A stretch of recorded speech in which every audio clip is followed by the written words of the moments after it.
You are listening to Single Service. My name is Arno Martire and I am your host.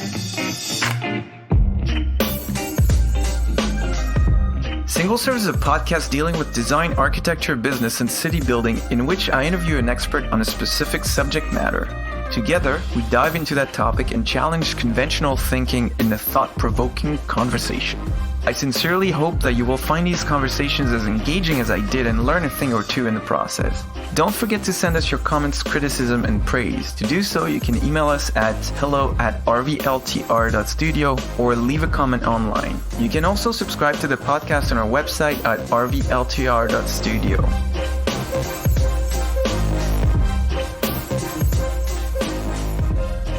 Mark Wainwright is the founder and principal consultant at Wainwright Insight, a sales consultancy for professional services firms. After over 20 years working with various professional services firms, Mark created Wainwright Insight to address the lack of sales expertise in said firms and to help experts sell better. Mark bills himself as a part-time sales manager for part-time salespeople, like architects, engineers, and financial advisors who need to get organized, build future sales leaders, and grow their firms. So thank you very much, Mark, for taking part in this little conversation. You bet. Thanks for having me, Arno. This will be fun. So can you please tell me who you are and what you do in your own words in 3 sentences or less? I think I can do that.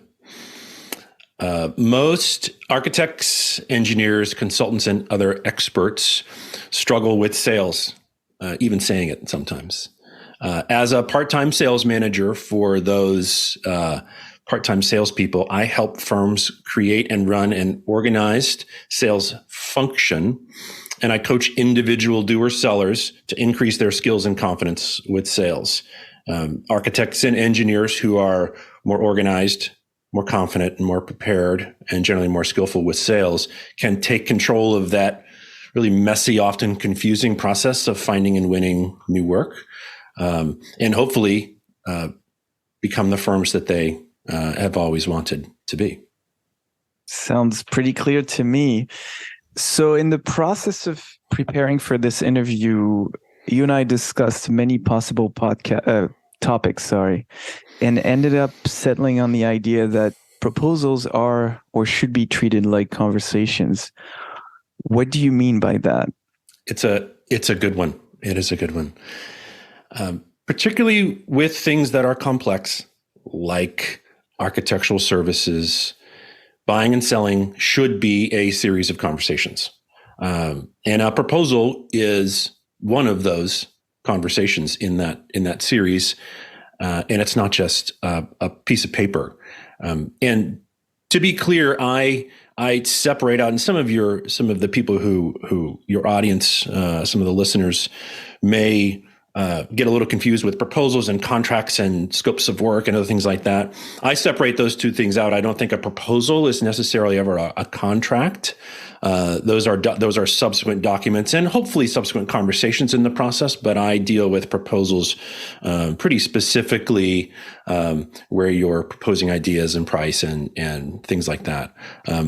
And I will note that you had a previous recording with Tyler Suomala, and anybody who's listening to this should go back to that and consider that part one of this, because we're going to hopefully continue on that conversation of that prickly word of sales, and just dig a little deeper into some areas. And there's also another upcoming interview that I just did with Kimberly Seldon of the Business of Design. Oh, great. Yeah. Where that I think is going to dovetail really nicely into those other two conversations. Perfect.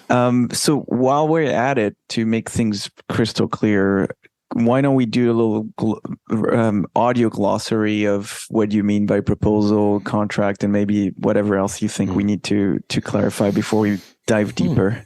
Yeah, the contract is, and a lot of firms will use a contract they get in America from the AIA, and there may be a similar sort of prescriptive document in Canada, and in other countries may have a similar document where there's a lot of legalese and there's many clauses, et cetera, and that is your contract. And associated with that, you can have an appendix that includes a scope of work that is as detailed as appropriate. It outlines a specific fee or price, it outlines specific terms, everything that's agreed to, et cetera. That's a contract, right? Yeah. But in order to get there, you need to work through a process of a proposal. And proposals are hopefully almost draft in nature, in that they are ideas that you are proposing, that you are working through together with a potential buyer, pushing and pulling things, modifying things, editing things, getting to the point where you've made some verbal agreement to move ahead, which then prompts the creation of a contract. But we don't want to get to that contract point until we've first all aligned around what's to be done, price, et cetera, and a few other things that we'll talk about later, I think. Okay. Why conversations specifically, or maybe if that's too vague a question, you said it's a series of conversations. How would you explain the process or the ideal process in your mind to people who may think that, you just talk to a client, send them a proposal by email, and then hope for the best? Well, the series of conversations that I hope people are having are getting to know you conversations early on to understand compatibility and to make sure that the consultant and the client, the potential client, are a good fit, that you see things the same way, and that you can be mutually successful together. A subsequent conversation would be a conversation that drives and creates understanding. So it's largely focused on inquiry, and the experts need to put aside their expertise for a moment and just be really curious in that conversation. And from that conversation comes some potential approaches to helping the client solve their needs. And that's the main topic of our conversation today, which is that important proposal conversation. And to touch on why should it be a conversation, is because it's super hard to work through that whole process sort of asynchronously. I mean, we have a hard enough time, communicating well through a series of text messages or emails. Things always go sideways, right? So particularly in professional services, architectural services, things are complex. These are hard, complex, with lots of moving parts and lots of language and details that buyers often don't understand.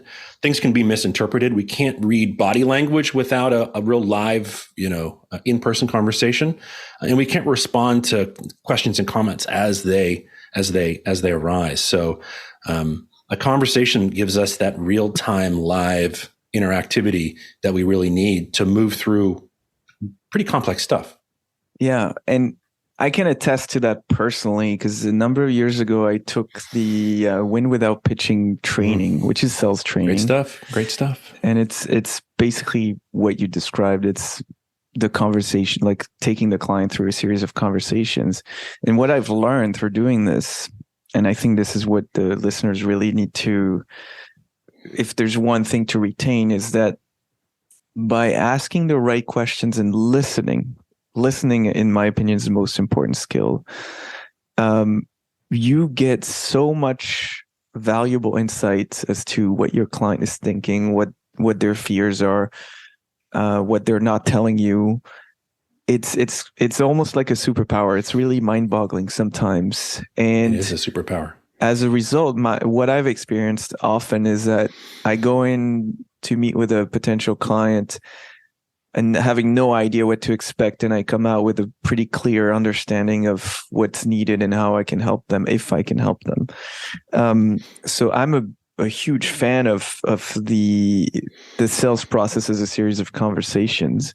Yes. But and I kind of alluded to that, but I'd like to hear your thoughts on this. What are the most important skills required to conduct those conversations? Well, people might expect someone like me that comes in and talks about sales to say stuff like good presentation skills, good eye contact, good negotiation skills, deep subject matter expertise, all those things, right? Someone might expect one to say that. Mm-hmm. The reality is, throughout all these conversations, like we've mentioned, you need curiosity, you need empathy, you need to have good active listening skills, you need to kind of leave your ego behind. You need to have a desire to learn, and a desire and ability not to walk in the door assuming too much. You need to be organized and prepared. You need to be emotionally intelligent in these conversations, because eventually someone might say no, and you need to not take that personally. And all these things are really things that are associated with just being a good human being, and not really things that are associated with, being a good or even a bad salesperson. So it sounds like you're describing the antithesis to the salesy salesman. It is. Yeah, it is.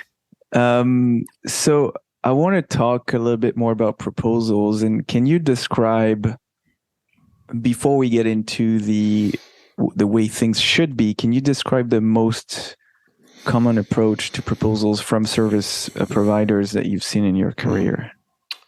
Yeah, I think the first thing that strikes me is that they're generally all about the consultant, the architect, right? They're very little about the prospective client. It seems like every page there's an opportunity to talk about yourself again and again and show a picture, or just pat yourself on the back. And I know most individuals out there, who are seasoned professionals, feel that they're pretty humble, and not boastful and things like that. But these proposals just, page after page, just seem like they're really centered on the firm, the practice, the services offered, their expertise, et cetera, which is a little bit frustrating from a buyer standpoint, is that they have a tough time finding themselves in those proposals.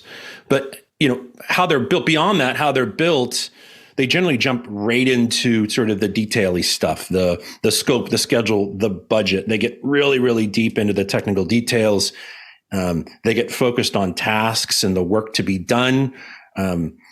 Pricing is all over the place. Pricing is a mix of, certain dollar amounts associated with certain tasks. There's ranges. Sometimes there's time and materials kind of mixed in there with, in this big stack of work and tasks. There's a ton of unknowns that they don't know how to price them. There's a handful of a la carte options kind of stuck onto the very end of everything. And then there's a long list of assumptions and exclusions that firms just love to have. And at the end of the day, it's really confusing. And you've suddenly made sort of this confusing thing of actually, buying complex professional services way harder. Mm-hmm. Yeah. So in the process of describing what you've seen, you've kind of answered the next few questions. So I'm going to jump ahead a bit and say, out of this kind of chaotic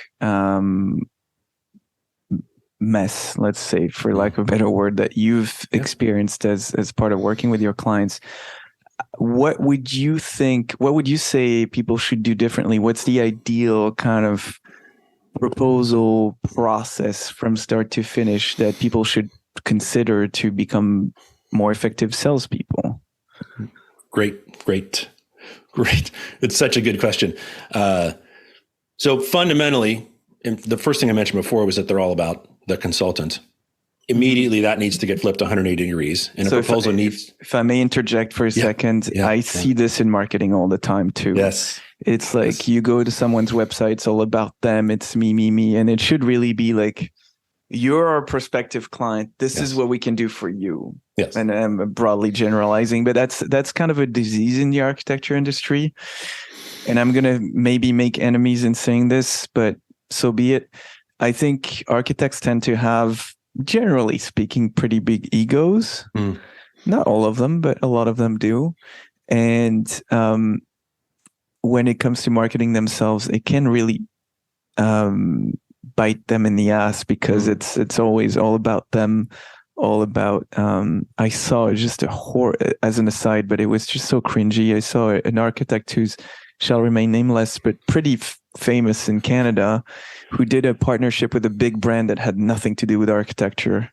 I'm not gonna say more because otherwise people are gonna find out what I'm talking about.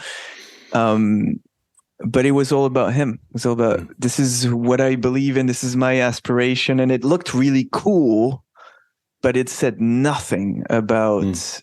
It had no relation to what he could do for his client. It was just a pure puff piece, and it was just kind of. How did you get there? Is the question. Yeah, I actually think a very small percentage of individuals and firms can get away with that, because their buyer are people who want to associate and identify themselves with that particular brand, with that persona. So I think that, like I said, a really, really small number of firms, but the vast majority of firms out there have to prioritize, client centricity. They have to always put the client first. And I would say that ego has something to do with it. You're absolutely right. But I think the other reality is that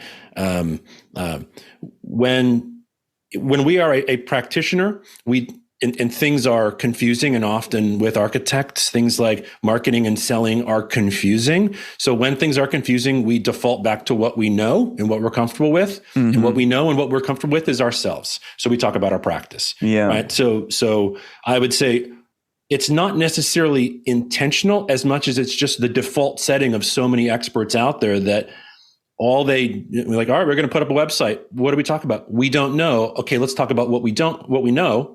Let's talk about ourselves, right? Mm-hmm. So I think that's the default setting, and that transitions from, the content on a website and the content of a conversation end up being very similar, where it's very, consultant or architect centric rather than focused on the client. Yeah, and I like that you flipped that on its head. It's like ego can be a part of it, but sometimes it's just, it's the only thing people know. Yeah. You're much more diplomatic than I am, I guess. Well, both are, they are equally dangerous. So I wouldn't shy away from saying that firms need to be conscious and aware of both. Mm-hmm. So let's, because we went on a bit of an aside, so what would be the process from start to finish of an ideal proposal in the form of multiple conversations, if I can describe it that way? Sure. I think that maybe I'll start with the end in mind here. I think that we can kind of reverse engineer this a little bit. I would think that the end product, like I said, should be the end product. The proposal should be client centric. It should be developed and created to be a conversation first and a document second. Mm-hmm. Now, whether that actually means that you're actually creating something that can be delivered, in a presentation or a conversation, and then you have a document, or you just build whatever you're building in a way that you can communicate it, live, rather than, attaching a PDF to an email and sending it off and hoping for the best. Mm-hmm. So it should be created with a conversation in mind. And I think it should contain really three main parts. And if there's other stuff, then you can just, stick it on the back. But first and foremost, it needs to contain something I call a statement of understanding, which is a really clear articulation that's 100% about the client, about their situation, who they are, their situation, the client needs, potentially what prompted them to reach out to you, or to understand that they had this particular need in mind, and what their ideal desired outcomes are. What is the picture they have in their head of success, and what does it look like as we walk down the road together to get there? And the last little bit of the understanding that is critical is what are the implications of not achieving that outcome that they really want? And what are the implications of achieving that outcome? Because I think implications are super important. We don't really consider, well, what's all the bad stuff that's going to happen if I just continue along my current path? Or, wow, what are the implications? What are all the huge benefits that I'm going to get, that others are going to get? Should this be successful? And I think that really, the implications part of that entire understanding really kind of turns up the dial a little bit on the energy and the focus and the urgency behind changing from what we're doing right now to whatever the future holds for us. So those components of a statement of understanding are really, really important. It should include a simple approach to the work, which, some people say it's a scope or whatever else, that the client can clearly understand. And it's not focused on all the stuff the client gets, the hours, the deliverables, all that stuff. It's what they get out of it. Right. And a lot of times what clients get out of a scope of work are clarity, direction, understanding, good, clear communication, all those types of things that help, simplify and clarify a really, really confusing process. And just to piggyback on what you said earlier is that all the details of the scope of work can be in the statement of work attached to the contract, the hours, the fees. I mean, you want at least a one fee on the proposal, but I think this is where there's an important distinction to make. And that's what I've started doing. Although my scope of work is usually a lot simpler than an architectural project, but the contract is the same for every client. And then there's an appendix at the end that contains the scope of work. And sometimes it's just a copy of the invoice. Sometimes it's a bit more elaborate. Right. But I think that's where the distinction needs to be made, is that if you want to detail all the hours, the money, the time, the exclusions, whatever, that's at the back of the contract, not in a proposal. Right. It's at the back, and that is something you get to after you have the verbal agreement to move ahead. Because that's an additional investment in time and effort on your part that you shouldn't be spending at this point in the conversation. The conversations as they progress have increasing demands on your time and energy. If we front load way too much time and energy, if we develop a fully fleshed out Gantt chart schedule and a really complex scope of work and everything else too early on, and the client says no, then you've wasted a bunch of time. So there's an ever increasing amount of time and energy that you're putting into these conversations as they progress. And if they stop at some point, you haven't overinvested. So that's and it also goes back to your point that every step is a conversation, because you may need to revise your proposal based on what the client says when you review it with them, and then you may need to revise your scope of work when you send it attached with your contract. And so every step of the way, it is a conversation. I really like that approach. It makes a lot of sense. It is. And I mentioned there's three parts to really good proposals. The first is that statement of understanding. The next is your approach, the scope of work that probably has some variables and some options in it.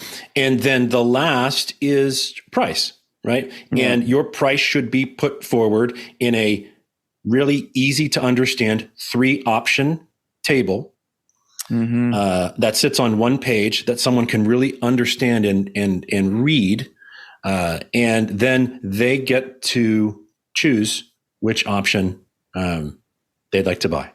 I was going to ask you, because that's what I've been doing, is 3, I call it the heavyweight, middleweight, and lightweight options for every project. So that gives clients a kind of a gamut of both services and pricing.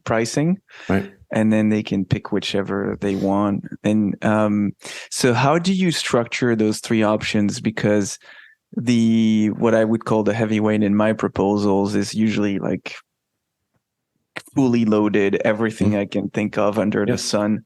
And about 99% of clients never go for that one. That's more of the aspirational kind of proposal. Right. Middle ground is usually more or less what they ask, if their expectation in terms of budget is roughly aligned with what I normally charge. And then the lightweight option is like the bare bones option that they can go for. Preferably, they would go for the middle option. How do you tell your clients to structure those? Because I'm curious to see if. Well, there's we would have to have a part 2 to this podcast in order to really dig into this, because it's fascinating. Pricing is fascinating, and most firms approach pricing from a cost plus standpoint, meaning they take a rough guess of or an educated guess, or use a very sophisticated spreadsheet, or they use, throwing a dart at a dartboard to figure out how many hours it's going to take to complete a particular scope of work, a particular project. And, they stick a little margin on top of that and they say, okay, here's your price.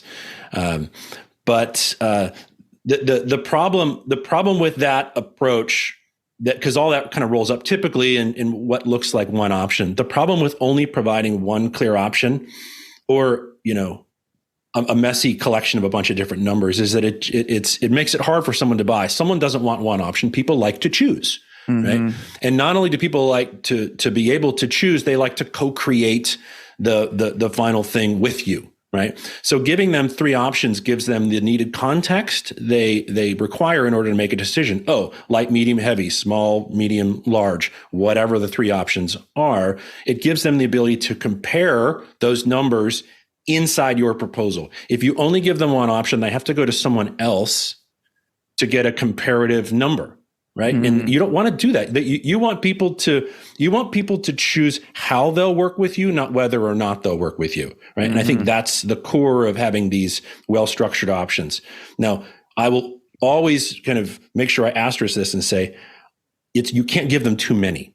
Right. There's a great book and a TEDx talk and a bunch of really wonderful stuff from a guy named Barry Schwartz, and it's called The Paradox of Choice.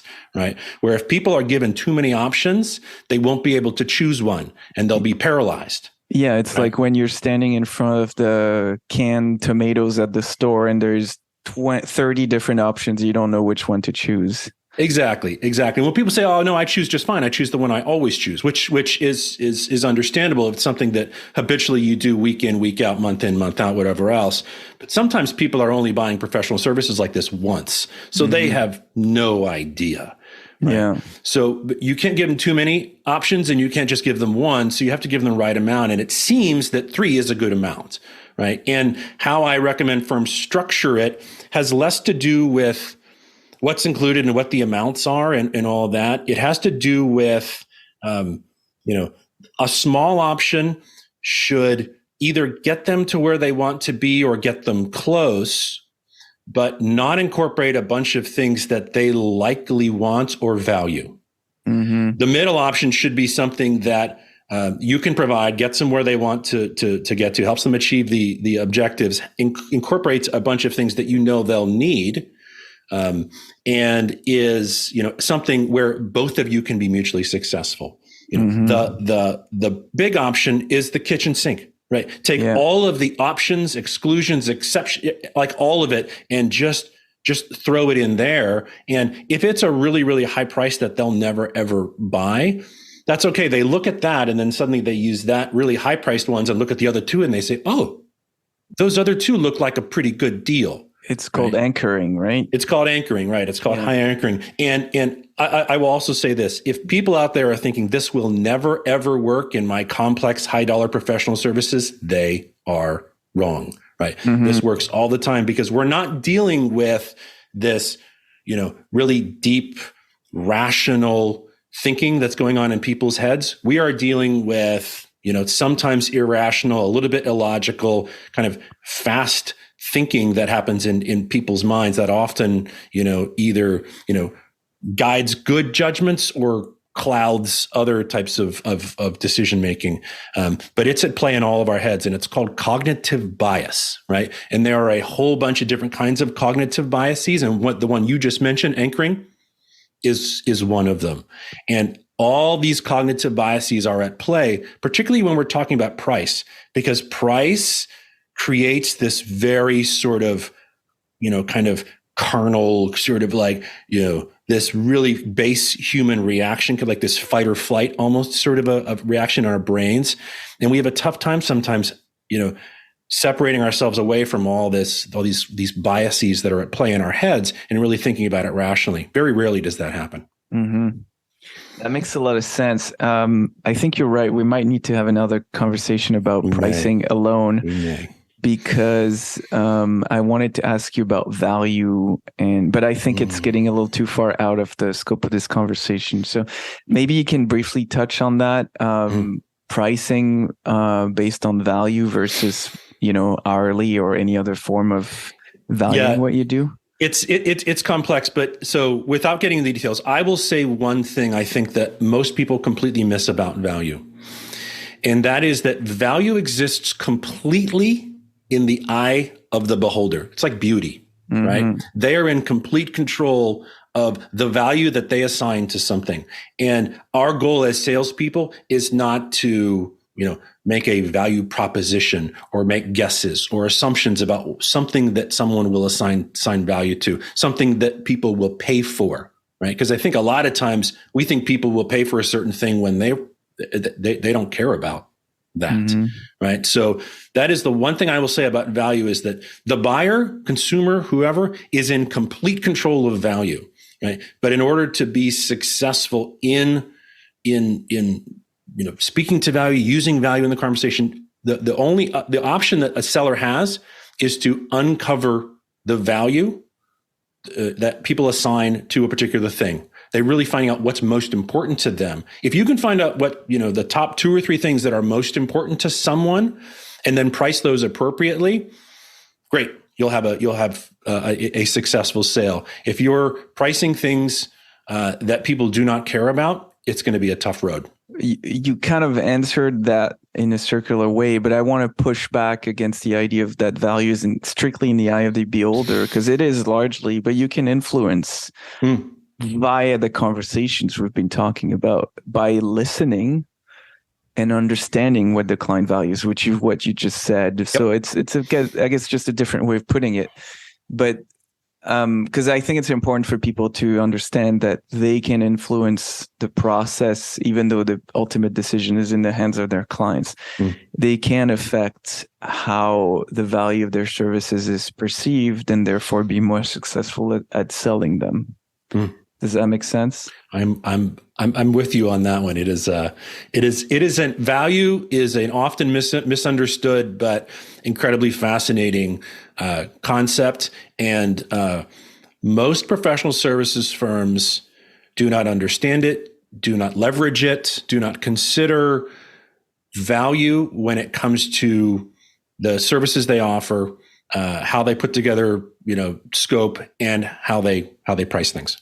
Which takes me back to what we were talking about earlier. It relates to how they market themselves as well, because if you market yourself with a focus on the value you can bring to your clients, and I'm a firm believer that architects are the holders of a tremendous amount of value. They just don't know how to leverage that because they default to what everybody else is doing, what they've learned in their careers.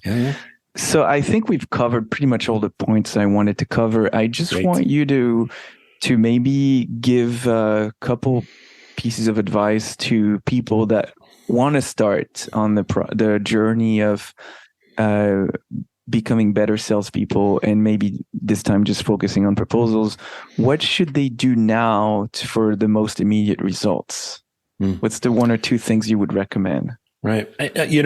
I think first and foremost, it really goes back to, why we had this conversation in the first place is that regardless of what their proposals look like or what they contain or whatever else, just start thinking of them as conversations and not, a PDF attached to an email.